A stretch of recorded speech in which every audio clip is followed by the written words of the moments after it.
Babylon is often introduced as a legendary city, but its importance began in a very practical way. It sat on the lower Euphrates in southern Mesopotamia, in what is now near Hilla, Iraq, south of Baghdad. In the ancient Near East, river position could determine destiny. Control of river corridors meant movement of grain, labor, armies, tribute, and information. So Babylon's location gave it structural advantages long before it had famous kings. It stood inside a region where city-states, empires, and temple economies constantly competed and overlapped. That made Babylon both vulnerable and full of opportunity. Its long story is not a miracle of sudden greatness. It is a case of geography, timing, and institutions stacking slowly over centuries until a city that began as one node among many became a name that outlived multiple empires. The earliest known mention of Babylon appears on a clay tablet from the reign of Sharkali-Sheri in the Akkadian period, late 3rd millennium BC. At that stage, Babylon was not the center of the world. It was a smaller town, likely meaningful in local religious and cultural terms but politically subordinate to larger imperial structures. This matters because it challenges a common shortcut in popular history, that famous capitals were always destined to dominate. They usually were not. They became dominant through specific historical openings.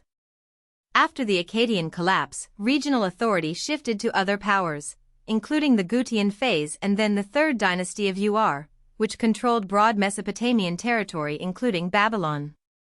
Through all this, Babylon endured. Survival through regime change allowed it to accumulate continuity in cult, administration, and urban life, setting the stage for later expansion when political conditions turned in its favor. The decisive transformation came with the Old Babylonian period, especially under Hammurabi in the 18th century BC.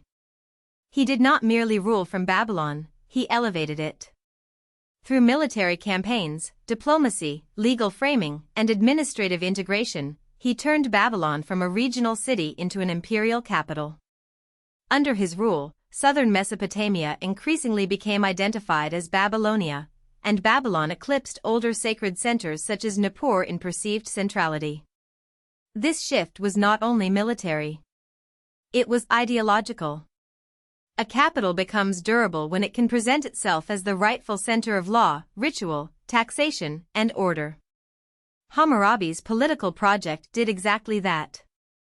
His reign helped establish the idea that Babylon was not just a place where kings lived, but a place where legitimacy itself was organized.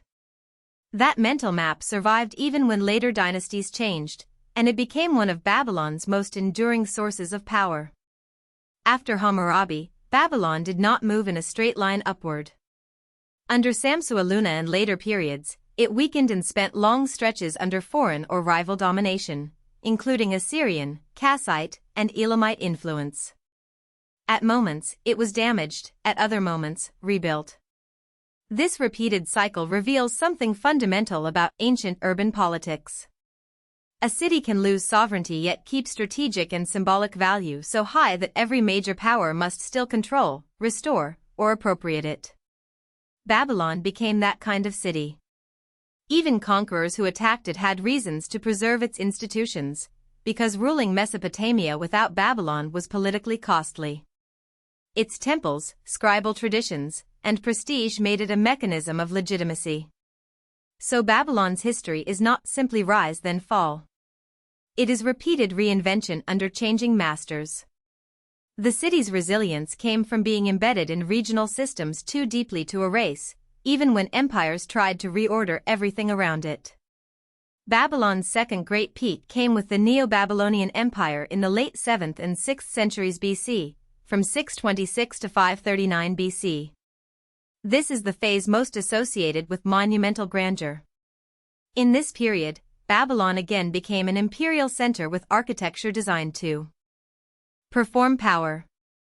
Walls, gates, ceremonial routes, and temple complexes were not decorative extras, they were political tools. Monumental buildings signaled capacity, the state could mobilize labor, resources, and planning over long horizons. Urban design also structured social hierarchy, ritual movement, and imperial messaging. People entering such a city were meant to feel the order and weight of authority. Neo-Babylonian Babylon therefore operated as both administrative machine and symbolic theater.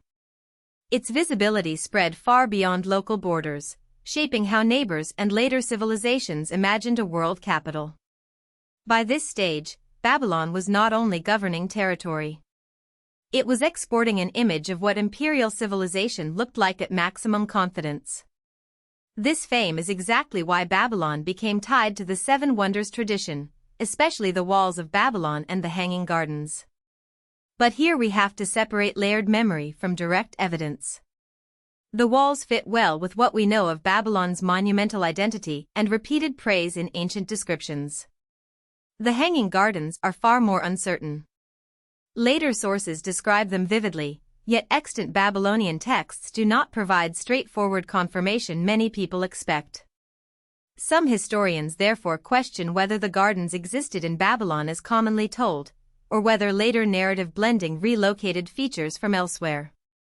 The key point is not to force certainty where evidence is thin. The key is to understand how historical reputation works.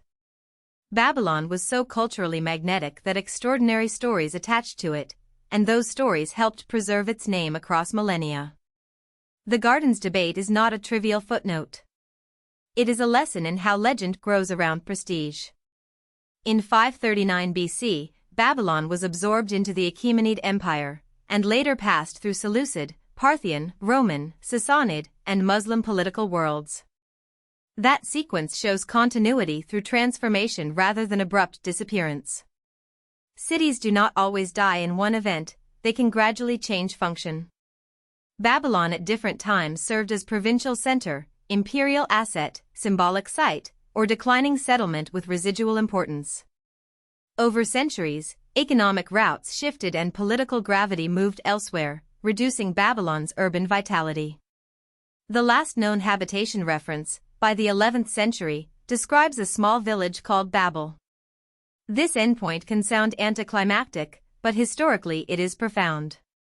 It demonstrates that material scale and cultural memory can diverge sharply. A city may shrink physically while expanding symbolically. Babylon's stones became quieter, but its name grew louder in religious texts, classical traditions, and modern imagination. That mismatch is central to why Babylon still occupies such a large place in world history. At its height, Babylon may have been the largest city in the world in more than one era, with some estimates suggesting it could have surpassed 200,000 inhabitants. Exact figures remain debated, but even conservative readings imply exceptional scale for antiquity.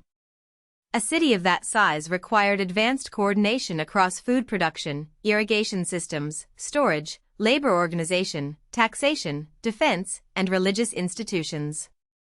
Urban magnitude was not an accident of crowding, it was a governance achievement. Administrators had to keep grain flowing, workers mobilized, records maintained, and conflict managed. Priestly and political authorities needed to align enough to preserve social order. So when we talk about Babylon's size, we should hear a deeper claim. This city mastered complex urban operations in a pre-modern environment where logistical failure could quickly become famine or rebellion. Its demographic significance therefore reflects institutional sophistication, not just architectural ambition. Babylon was a city that had to solve scale repeatedly to remain central. Reconstructing Babylon is difficult because our sources are powerful but uneven. Archaeological excavations reveal layout, building phases, and material culture, yet they are incomplete and influenced by what survives. Cuneiform texts provide administrative, legal, and religious windows, but they are often local, selective, and shaped by elite priorities. Biblical references preserve another memory tradition with theological framing. Classical authors such as Herodotus add outside perspectives, sometimes based on reports from earlier writers like Ctesias or Berossus, introducing second-hand distortions. These streams do not always agree. That is normal for ancient history. Reliable interpretation comes from triangulation, not trust in one source type. Historians compare inscriptions with ruins, compare later descriptions with earlier records, and test claims against chronology and context. Babylon appears contradictory partly because it was observed through different agendas across centuries. Understanding that methodological challenge makes the city more interesting, because we see not just what Babylon was, but how knowledge about the past is built. In the modern era, Babylon remains an active heritage question, not merely an ancient memory. UNESCO's 2019 World Heritage Inscription recognized global significance, but recognition alone does not protect ruins automatically. The site receives many visitors, most of them Iraqis, which highlights an important point. Babylon is part of living local and national identity, not only international academic interest. At the same time, development pressures and nearby construction can encroach on fragile archaeological layers. Once those layers are damaged, information is permanently lost.